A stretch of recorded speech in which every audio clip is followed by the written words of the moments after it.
1001 Arabian Nights. Long ago a famous dynasty ruled Persia. Sultan Sharia was a great king who ruled the kingdom. He had a wife.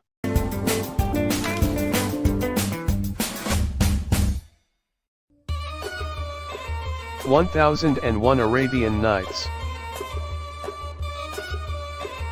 Long ago a famous dynasty ruled Persia. Sultan Sharia was a great king who ruled the kingdom. He had a wife whom he loved more than everything in the world, and his greatest happiness was to surround her with splendor. But after several years he found that she has not been loyal to the Sultan. The Sultan was not able to bear this. He killed his wife. From that day, he made his grand minister bring in a girl, get her married in the evening, and then he would kill her the next day. The whole kingdom was shocked at this attitude. The Grand Master himself was a father of 2 daughters, of whom the elder was called Scheherazade and the younger Dinarzade.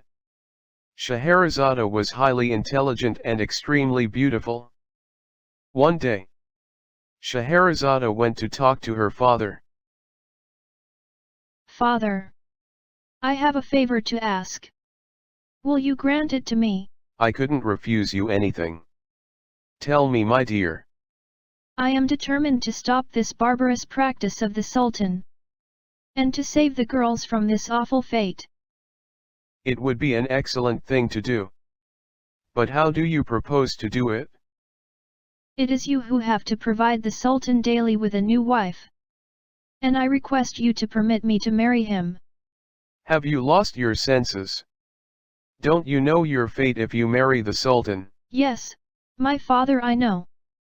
I will be dead. And I am not afraid to think of it. If I fail, my death will be a glorious one, and if I succeed, I shall have done a great service to my country.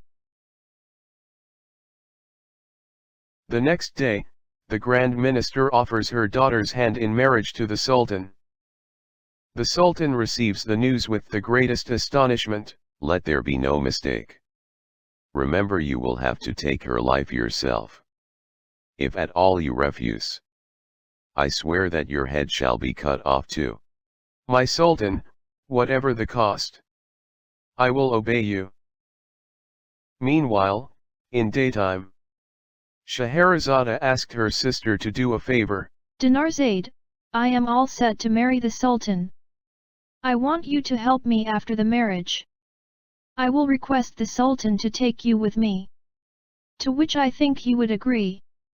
Your only job is to wake me up before sunrise and say, "Sister, if you were not asleep, tell me one of your interesting stories." Then I will start telling stories. Hopefully I will save my execution. That evening, Sultan and Scheherazade got married. When Sultan first saw her, he was mesmerized by her beauty. But seeing her eyes full of tears, he asked, "What happened, my Sultana?" My Sultan, I have a sister who loves me as dearly as I love her. Grant me the favor of allowing her to sleep this night in the same room. As it is my last night, we shall be together. Sultan agreed, and Dinarzade was called to the palace. And just as decided before sunrise, Dinarzade wakes Scheherazade as promised. My dear sister, if you are not sleeping, tell me one of your charming stories. It is the last time that I shall have the pleasure of hearing your interesting stories.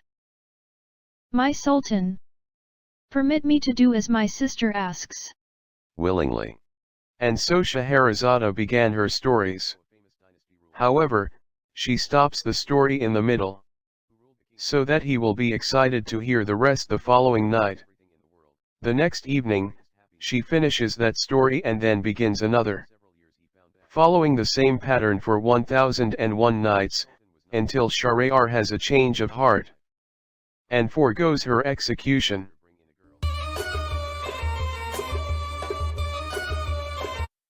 Ali Baba and the 40 Thieves.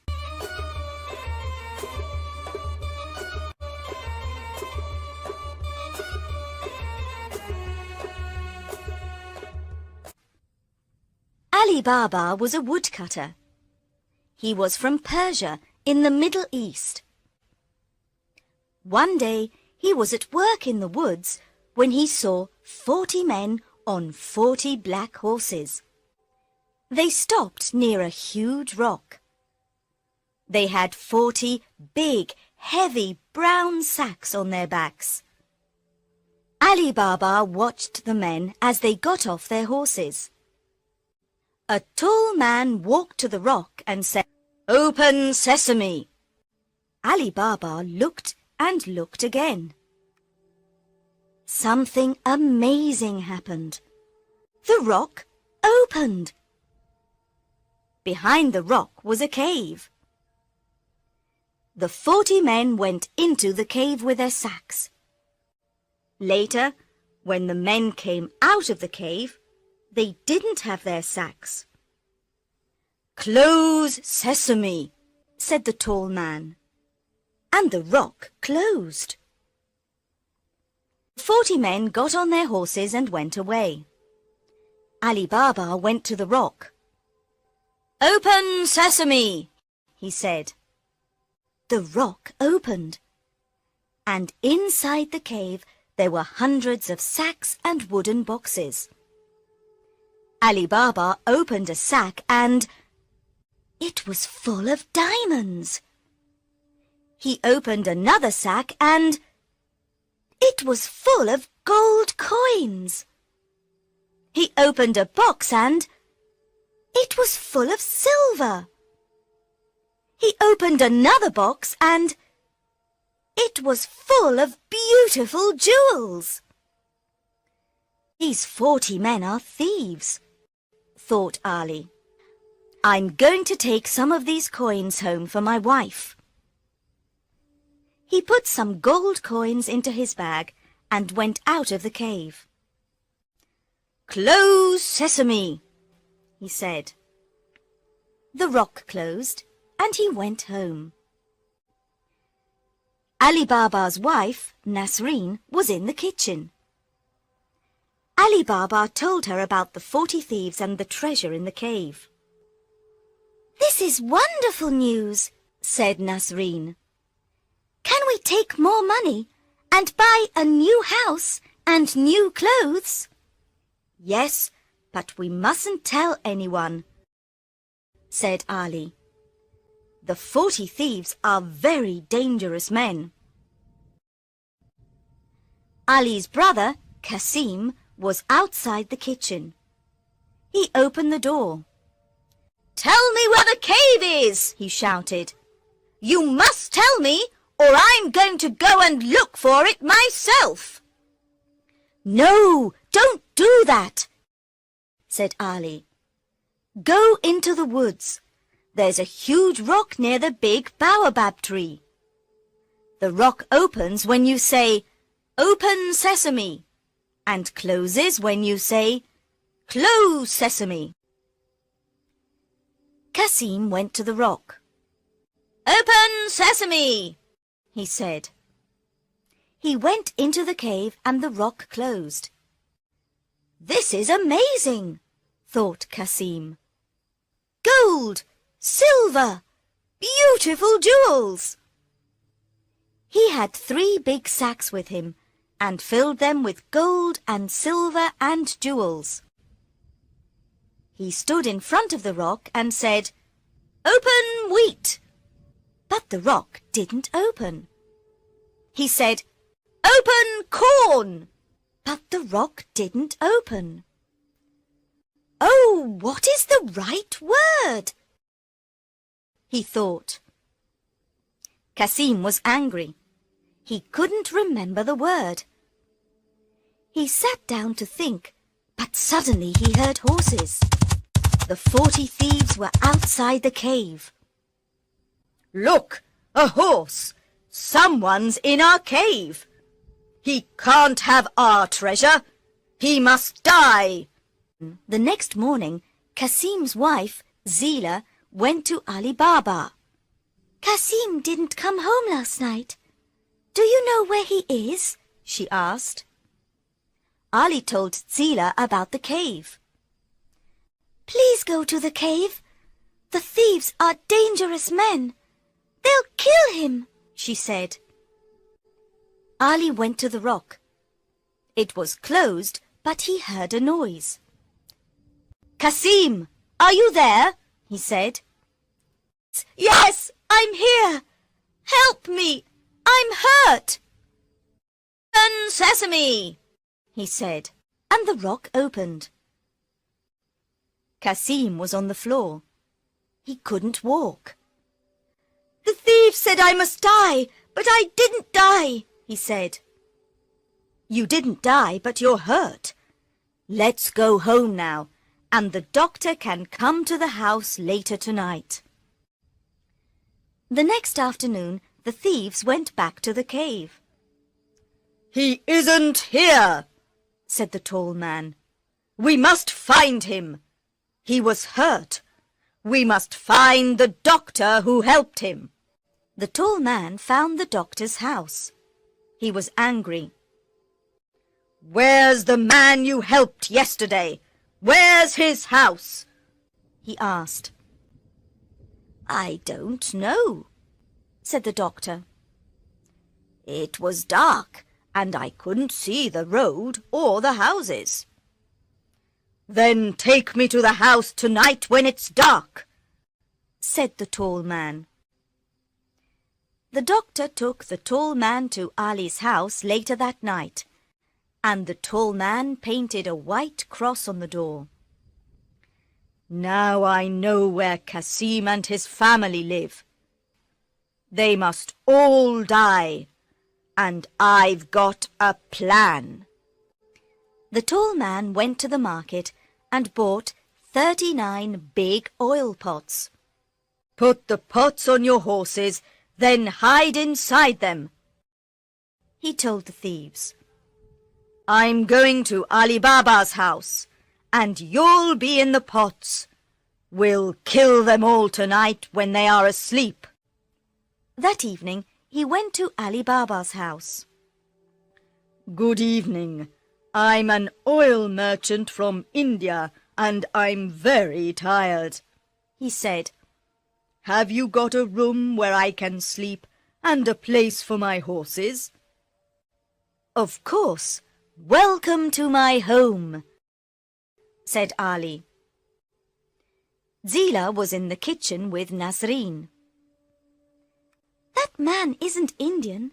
He's Persian. I don't like him. Let's go and look at the pots on his horses. They went out of the house into the garden. Everything was very quiet. Suddenly, they heard a man's voice. When are we going to kill Kasim and Ali Baba and their wives? When they're asleep, said another voice. The women looked at the pots on the horses. 39 pots in their garden, 39 men in the pots, and 1 man in the house. The 40 thieves! Quickly, open the gate! Nasreen opened the gate. Shoo, shoo, go away! Shoo, shoo, go away! They shouted at the horses. The horses ran out of the garden. They ran and they ran and they ran. They ran into the desert and never came back. The tall man went into the garden when everyone was sleeping. His horses weren't there. His pots weren't there. His men weren't there. He ran out of the garden. He ran into the desert. In the morning, Kasim and Ali Baba woke up early and went into the garden. This is very strange. The oil merchant isn't here, and his horses aren't here. Where are they? You men are very silly. Yes, very silly. The oil merchant from India wasn't an oil merchant from India. No, He was the leader of the 40 thieves. Where are the 40 thieves now?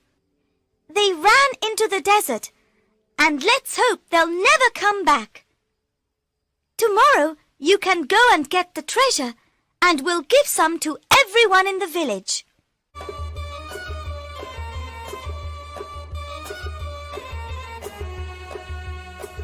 The Lazy Donkey. A Tale from 1001 Arabian Nights. In a faraway land, lived a kind and hard-working farmer.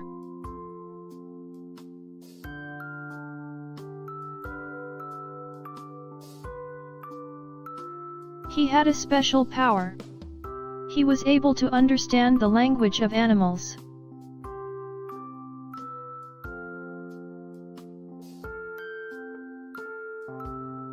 One evening, he heard the donkey and the bull talking to each other.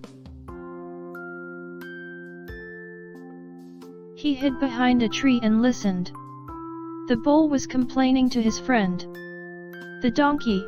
I'm so tired. The bull said. Today, I worked so hard in the fields. Why do you work so much? Asked the donkey. Look at me. All I do the whole day is eat, sleep, and enjoy myself. The bull thought that the donkey was very lucky. What do I do to live like you?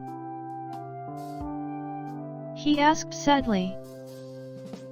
Well, I always pretend to be ill. Pretend not to eat your food. Lone and roll on the ground as if you are in pain. Then the farmer won't take you to the fields. The donkey advised. The next morning, the bull did as the donkey told him.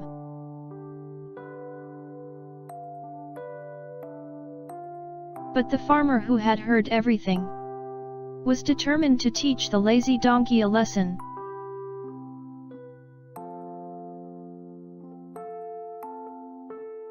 He went to the donkey and said, Since the bull is ill, you will have to help me today.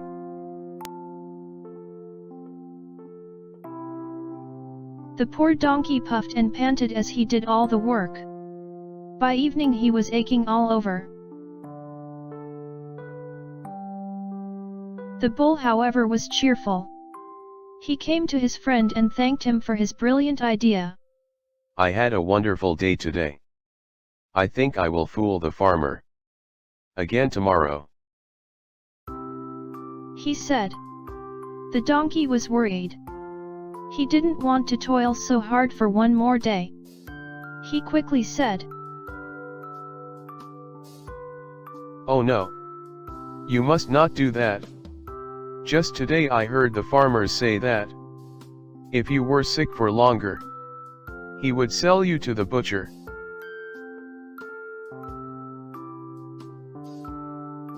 The bull was scared. He didn't want that to happen. He made up his mind that he was going to be a good bull and work hard again. The next day the farmer, who had again hidden behind a tree to listen to their conversation, smiled to himself. He went up to his donkey and quietly said,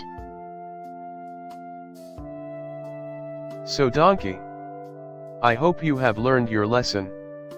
Never to be lazy again. The donkey lowered his head in shame. He had indeed learned his lesson.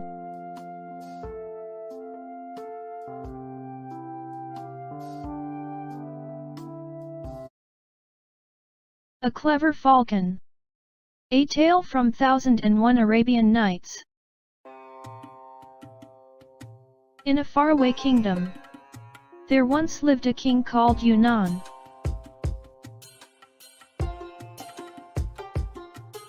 He had a beautiful pet falcon. The king took the falcon with him everywhere he went. King Yunnan was fond of hunting. He and his friends would ride their horses into a nearby forest in search of wonderful creatures. On one such hunting trip, they saw a gazelle. After it, said the king. As they chased the gazelle bounded quickly through the trees.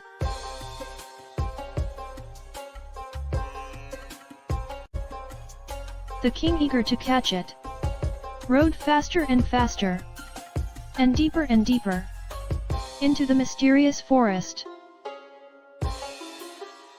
However, the gazelle escaped. Looking around, the king suddenly realized that he had left his friends far behind. He was lost.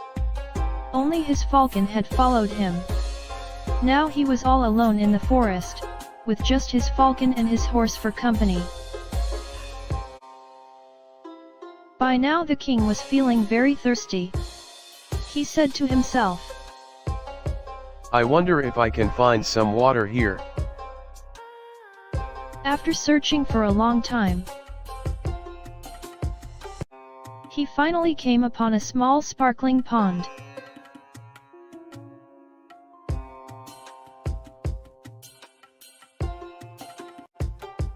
Relieved, he dipped his palms into the water, and as he was just about to drink it, when his falcon suddenly swooped down and made him drop the water. Annoyed, he bent to pick up some more water to drink. Again the bird flew at him, squawking loudly and flapping its wings very hard. Now King Yunnan was very angry. Silly bird! How dare you bother me? Can't you see how thirsty I am? He shouted. He pulled his sword out and was determined to kill this bird that was irritating him. Just then the bird flew up to the trees. The king looked up as he waved his sword wildly. To his surprise, he noticed that the trees above were full of poisonous snakes that were now hissing dangerously at having been disturbed. The pond didn't have any water. It was just made of the poison from the snakes.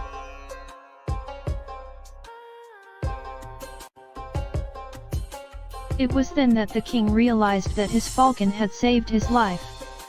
He was ashamed that he had nearly killed his beloved pet. I am sorry, little friend. The king said softly as he stroked it. The king then followed his clever falcon as he led the way out of the forest.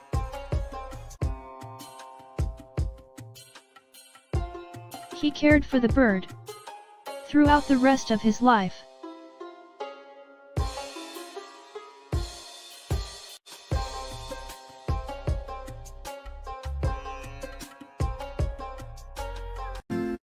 The Fisherman and the Genie. A Tale from 1001 Arabian Nights.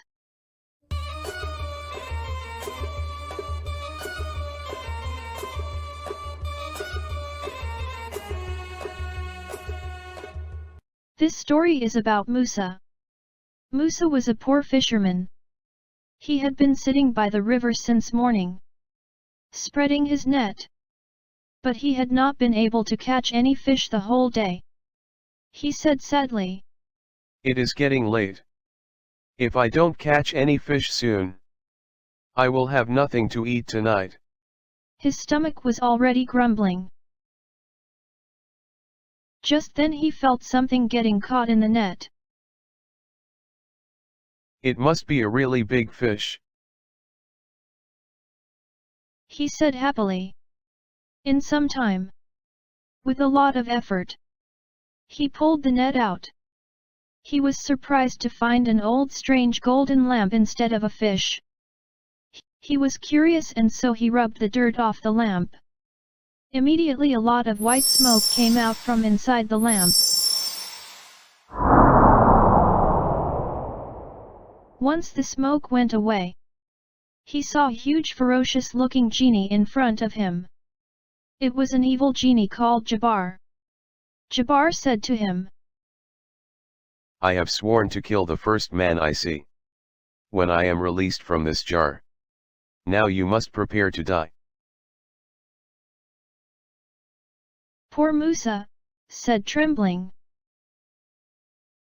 Please let me go. You were trapped, I set you free. I helped you. You can't kill me. But genie would not listen. Musa knew his only hope was to trick him. So he said, Okay, you can kill me. If you must, but before you do, will you tell me how a big genie like you can fit into such a small lamp? Genie laughed. I'm a powerful genie. I can be taller than the mountains or smaller than the little rat if I want. He boasted about his powers. I don't believe you. Go into the jar and prove it to me, replied Musa. Immediately Genie became very small and vanished into the lamp in a puff of smoke. Before he realized that he has been tricked by the fisherman quickly closed the lamp tight.